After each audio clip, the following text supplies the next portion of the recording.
আসসালামু আলাইকুম। সংবাদে আপনাদের সবাইকে স্বাগতম জানাচ্ছি আমি নুসরাত। শুরুতেই সংবাদ শিরোনাম। বাংলাদেশের সর্বশেষ গুরুত্বপূর্ণ আপডেট সংবাদে আপনাকে স্বাগত। শুরুতেই সংবাদ শিরোনাম, পরে বিস্তারিত। প্রথমেই জানাবো আমাদের হাতে থাকা সর্বশেষ গুরুত্বপূর্ণ সবথেকে তাজা আপডেট সংবাদ। যোগসু নির্বাচনে শিবির সমর্থিত প্যানেলের ইশতেহার ঘোষণা। জগন্নাথ বিশ্ববিদ্যালয়ের জবির কেন্দ্রীয় শিক্ষার্থী সংসদ যোগসু এবং হল সংসদ নির্বাচনকে কেন্দ্র করে ইশতেহার ঘোষণা করেছে ছাত্র শিবিরের সমর্থিত প্যানেল অদম্য জবিয়ান ঐক্য। আজ দুপুর ১২টার দিকে বিশ্ববিদ্যালয় ভাষা শহীদ রফিক ভবনের নিচে প্যানেলটির ভিপি প্রার্থী মোহাম্মদ রিয়াজুল ইসলাম ইশতেহার ঘোষণা করেন। এরপর জানাবো, তিন বাহিনী প্রধানের সঙ্গে বৈঠকে সিসি। ত্রয়োদশ জাতীয় সংসদ নির্বাচন এবং গণভোটকে সামনে রেখে দেশের আইনশৃঙ্খলা পরিস্থিতির সার্বিক অবস্থা পর্যালোচনায় তিন বাহিনী প্রধানের সঙ্গে বৈঠক করেছেন প্রধান নির্বাচন কমিশন সিসি। সিসির পক্ষ থেকে আরও বলা হয়েছে, আগামী জাতীয় সংসদ নির্বাচনটা সুষ্ঠু সুন্দর করার লক্ষ্যে আমরা নির্বাচন কমিশন, বাংলাদেশের সেনাবাহিনী প্রধান, বিমান বাহিনী প্রধান ও নৌবাহিনী প্রধানের সঙ্গে সাক্ষাৎ করে আমরা সব রকমের সহযোগিতা চেয়েছি। এদিকে ভারতের দিল্লিতে বাংলাদেশের হাই কমিশনারকে হত্যার হুমকি। দিল্লিতে বাংলাদেশ হাই কমিশনের বাংলাদেশ ভবনের গেটে এসে উগ্র আচরণ ও হুমকি দেওয়ার ঘটনা ঘটেছে। রাতে কয়েকজন ভারতীয় নাগরিক সেখানে চিৎকার চেঁচামেচি করে দিল্লিতে নিযুক্ত বাংলাদেশের হাই কমিশনার রিয়াজ হামিদুল্লাহকে হত্যার হুমকি দেন বলে জানা গেছে। এবারে জানাবো, আমার উপর হামলার বিচার করা হলে হাদি খুন হতেন না। গণ অধিকার পরিষদের সভাপতি ডাকসুর সাবেক ভিপি নুরুল হক নূর তার উপর হামলার ঘটনায় সুষ্ঠু বিচার না করায় ব্যর্থতার প্রসঙ্গ টেনে অন্তর্বর্তীকালীন সরকারের মধ্যে একটি পক্ষ ওই সময় আমার উপর হামলার মদত দিয়েছে, সে সময় আমার সঙ্গে যা ঘটেছে তার বিচার হলে শরীফ ওসমান হাদি খুন হতেন না। এ সরকার ব্যর্থ বলে খুনিরা হাদিকে হত্যার সাহস পেয়েছে। এবং সর্বশেষ জানাবো, সুনামগঞ্জে ইজি বাইকের ভাড়া নিয়ে দুই পক্ষের সংঘর্ষ, আহত ৩০। সুনামগঞ্জের জগন্নাথপুর উপজেলায় ব্যাটারি চালিত ইজি বাইকের ভাড়া নির্ধারণকে কেন্দ্র করে দুই পক্ষের মধ্যে ব্যাপক সংঘর্ষের ঘটনা ঘটেছে। এতে ৩০ জন আহত হয়েছে বলে জানা গেছে। আজ উপজেলার চিলাউড়া হলদিপুর ইউনিয়নের স্বজন স্ত্রী ও বাউধরণ গ্রামের বাসিন্দাদের মধ্যে এই ঘটনা ঘটে। প্রিয় দর্শক, এতক্ষণ শুনছিলেন সংবাদ শিরোনাম, এবারে বিস্তারিত। তবে তার আগে বন্ধুরা, অনুরোধ থাকবে এই সংবাদটিতে একটি লাইক দিন।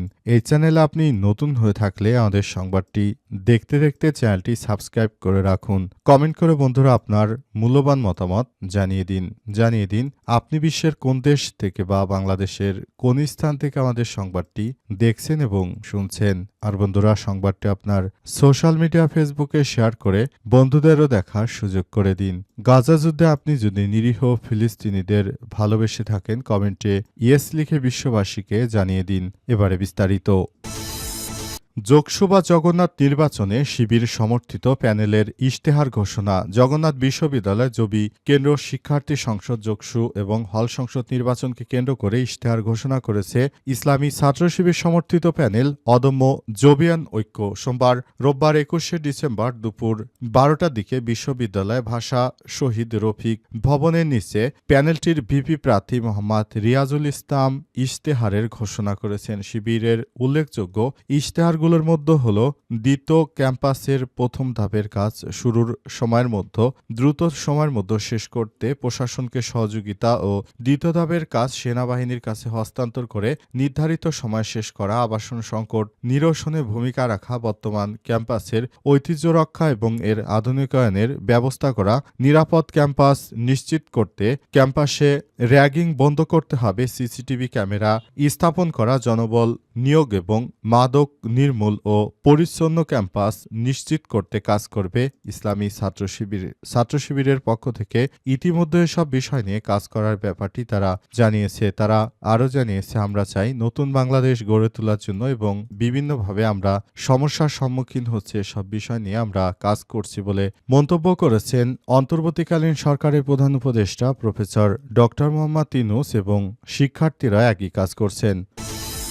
তিন বাহিনী প্রধানের সঙ্গে বৈঠকে সিসি। ত্রয়োদশ জাতীয় সংসদ নির্বাচন গণভোটকে সামনে রেখে দেশের আইনশৃঙ্খলা পরিস্থিতির সার্বিক অবস্থা পর্যালোচনায় তিন বাহিনী প্রধানের সঙ্গে বৈঠকে বসেছেন প্রধান নির্বাচন কমিশনার সিসিএএমএম নাসির উদ্দিন। আজ দুপুর 12টার দিকে নির্বাচন ভবনে আসেন সেনাবাহিনী প্রধান জেনারেল ওয়াকারুজ্জামান, নৌবাহিনী প্রধান অ্যাডমিরাল মোহাম্মদ নাজমুল হাসান ও বিমান বাহিনী প্রধান air chief marshal Hasan Mahmud Khan. পরে সিসির সঙ্গে বৈঠকে বসেন তারা। দেশের বিভিন্ন পরিস্থিতি নিয়ে তারা আলাপ আলোচনা করেছেন। অন্তর্বর্তীকালীন সরকারের প্রধান উপদেষ্টা প্রফেসর ডক্টর মোহাম্মদ ইউনূস যে নির্ধারিত সময় নির্বাচন দেওয়ার কথা বলেছেন, সেই সময়ের মধ্যে দেশে নির্বাচন অনুষ্ঠিত হবে বলেও তারা এই ব্যাপারটি নিয়ে আলোচনা করেছে।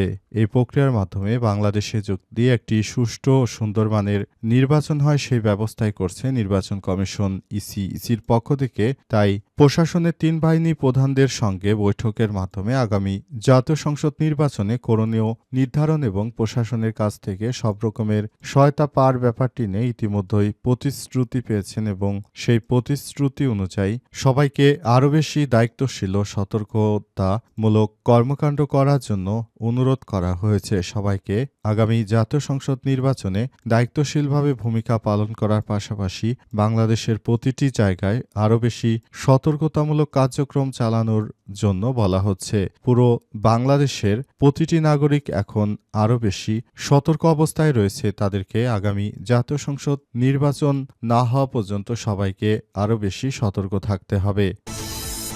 ভারতের দিল্লিতে বাংলাদেশের হাই কমিশনারকে হত্যার হুমকি। দিল্লিতে বাংলাদেশের হাই কমিশনার বাংলাদেশ ভবনের গেটে এসে উগ্র হিন্দুত্ববাদীরা উগ্র আচরণ ও হুমকি দেওয়ার ঘটনা ঘটেছে। 20শে ডিসেম্বর রাতে কয়েকজন ভারতীয় নাগরিক সেখানে চিৎকার চেঁচামেচি করে দিল্লিতে নিযুক্ত বাংলাদেশের হাই কমিশনার রিয়াজ হামিদুল্লাহকে হত্যার হুমকি দেয়। এই ধরনের একটি অনাকাঙ্ক্ষিত ঘটনা ঘটিয়েছে ভারতের কট্টরপন্থী হিন্দুত্ববাদীরা। তারা যেভাবে এই ধরনের হুমকি ধামকি দিয়েছে, এতে করে সাধারণ জনগণ অনেক বেশি আতঙ্কিত হয়ে পড়েছে। কুখ্যাত হিন্দুত্ববাদীরা যখন ভারতের হাই কমিশনের সামনে এসে গেট ভাঙচুরের চেষ্টা চালায় এবং সেখানে বাংলাদেশের হাই কমিশনকে হত্যার হুমকি দেয়, তার পাশেই দাঁড়িয়েছিল ভারতের হিন্দুত্ববাদীদের ওই সেনা সদস্যরা। কিন্তু এই ঘটনায় ভারতের পুলিশ কিংবা সেনা সদস্যরা কোনোভাবে কোনো ভূমিকা রাখেনি। তারা শুধু তখন সেখানে নীরবতা দাঁড়িয়েছিল, নীরবতা পালন করছিল। তারা কোনো ব্যবস্থাই গ্রহণ করেনি। ভারতের কুখ্যাত আরএসএস ও বিজেপির সন্ত্রাসীরা তারা এখন প্রকাশ্যে দিবালোকে মুসলিমদের বিরুদ্ধে নানা রকম কর্মকাণ্ড চালাচ্ছে। ভারতের বিভিন্ন জায়গায় জায়গায় যারা মুসলিম জনগোষ্ঠী রয়েছে তাদের উপর নানাভাবে অত্যাচার করছে। পাশাপাশি বাংলাদেশে খুনি কিলার পাঠিয়ে বাংলাদেশে যারা বিপ্লবী রয়েছে তাদেরকে হত্যার প্রচেষ্টা চালাচ্ছে। এদের বিরুদ্ধে আমাদের আরও বেশি সক্রিয় ভূমিকা পালন করতে হবে। দেশটা আমাদের, সুতরাং বাংলাদেশকে আর বাংলাদেশে কেউ যেন আর দাদাগিরি করতে না পারে সে ব্যাপারে সবাইকে আরও বেশি সতর্ক থাকতে হবে। অন্তর্বর্তীকালীন সরকারের প্রধান উপদেষ্টা প্রফেসর ডক্টর মোহাম্মদ ইউনূসের উচিত ভারতের বাংলাদেশে যেসব কূটনৈতিক রয়েছে তাদের ব্যাপারটি নিয়ে ভারতের সঙ্গে কূটনৈতিকভাবে আলাপ আলোচনা করে সবকিছু পরিস্থিতি নিয়ন্ত্রণে আনতে হবে। তা না হলে বাংলাদেশকে হিন্দুত্ববাদীরা একরকম ধ্বংস করার যে নীল নকশা আঁকছে সেখান থেকে দেশকে বাঁচাতে হবে। আমার উপর হামলার বিচার হলে হাদি খুন হতেন না, বললেন ভিপি নূর। গণ অধিকার পরিষদের সভাপতি ডাকসুর সাবেক ভিপি নুরুল হক নূর বলেছেন, যারা আমার উপর হামলা করেছে তারাই হাদির উপর হামলা করেছে। আমার উপর যে ধরনের হামলা হয়েছিল সেই হামলা যদি যথাযথ বিচার করত অন্তর্বর্তীকালীন সরকার, তাহলে আমার উপর এই হামলা করার ঘটনায় মূলত যে ধরনের তারা সাহস পেয়েছে, এখন নতুন করে তারা আবার হাদির উপর হামলার সাহস দেখিয়েছে। সুতরাং বলতে চাই সরকারকে, যদি তখন আমার উপর হামলার ঘটনার যথাযথ বিচার করতেন তাহলে এখন শরীফ ওসমান হাদিকে হয়তো এই দিনটি দেখতে হতো না বলে মন্তব্য করেছেন গণ অধিকার পরিষদের সভাপতি ডাকসুর সাবেক ভিপি নুরুল হক নূর। এছাড়াও তিনি আগামী জাতীয় সংসদ নির্বাচনে সুষ্ঠুভাবে ভোট দেওয়ার জন্য সরকারকে লেভেল প্লেইং ফিল্ড নিশ্চিত করা সহ আরও বেশ কয়েকটি বিষয় নিয়ে কথা বলেছেন। অন্তর্বর্তী অন্তর্বর্তীকালীন সরকার যে বিপুল জনসমর্থন নিয়ে ক্ষমতায় এসেছিল, কিন্তু প্রকৃতপক্ষে তিনি সেভাবে তেমন কিছুই করতে পারেননি। দেশের প্রতিটি মানুষ যার যার জায়গা থেকে আরও বেশি দায়িত্বশীল ভূমিকা পালন করতে হবে। সবাইকে নতুন বাংলাদেশ গড়ে তুলতে হবে, সেজন্য আরও বেশি দায়িত্বশীল ভূমিকা পালন করতে হবে বলে মন্তব্য করেছেন গণ অধিকার পরিষদের সভাপতি ডাকসুর সাবেক ভিপি নুরুল হক নূর। এজন্য তিনি দেশের প্রতিটি মানুষকে আরও বেশি যত্নশীল হওয়ার জন্য বলেছেন এবং দেশটা আমাদের, সুতরাং আমাদের সবাইকে সব বিষয় নিয়ে একযোগে কাজ করার জন্য তিনি জানিয়েছেন।